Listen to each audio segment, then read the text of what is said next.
ulfinni kee humni Waaqayyoo si golboobe raajii ulfinni kee humni Waaqayyoo si golboobe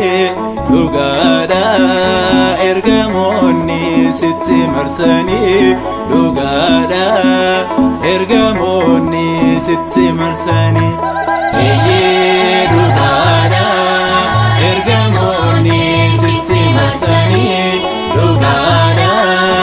ergamoonni sitti marsanii raajii ulfinni kee humni Waaqayyoo si golboobe raajii ulfinni kee humni Waaqayyoo si golboobe dhugaadha ergamoonni sitti marsanii dhugaadha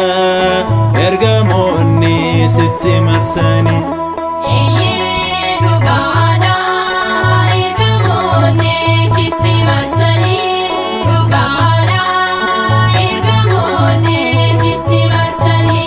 yaa miidhagduu akka aduu anuu si qabaa homaan barbaadu hunduu yeroo fi qabeenya addunyaa jaalalli kee ammoo Maariyaam laphee keenya hunduu yeroo fi qabeenya addunyaa jaalalli kee ammoo Maariyaam laphee keenya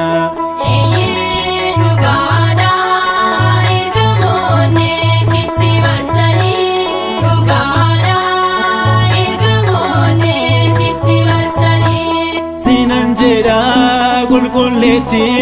an jaalala kee booji'a miti osoo eeganii baay'een baduu koo na gorfattetta na waamte haadha koo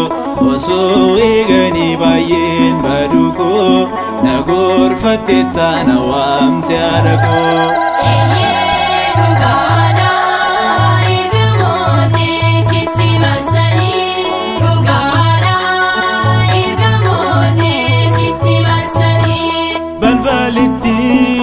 cufamtu jedhee dubbata raajichas qeeltu waaqni ittiin seene ittiin ba'eera kun kattiin seenne namni kan biraa waaqni ittiin seene ittiin ba'eera kun kattiin seenne namni kan biraa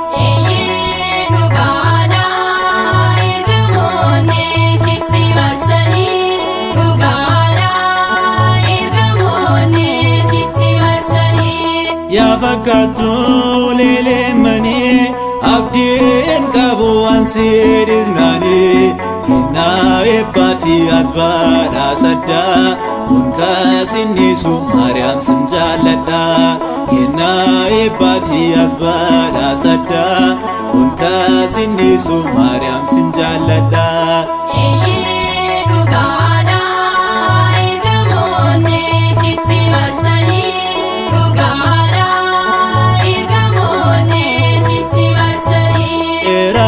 ulfinni kee humni Waaqayyoo si golboobe raajii ulfinni kee humni Waaqayyoo si golboobe dhugaadha ergamoonni sitti marsanii dhugaadha ergamoonni sitti marsanii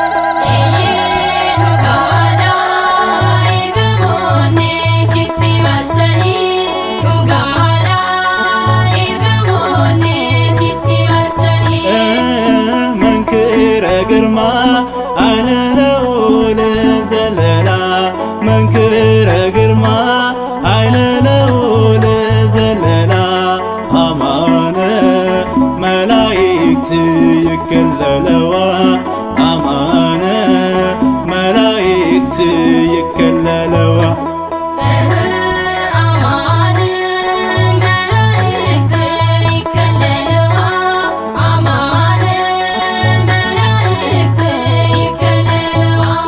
መንክረ ግርማ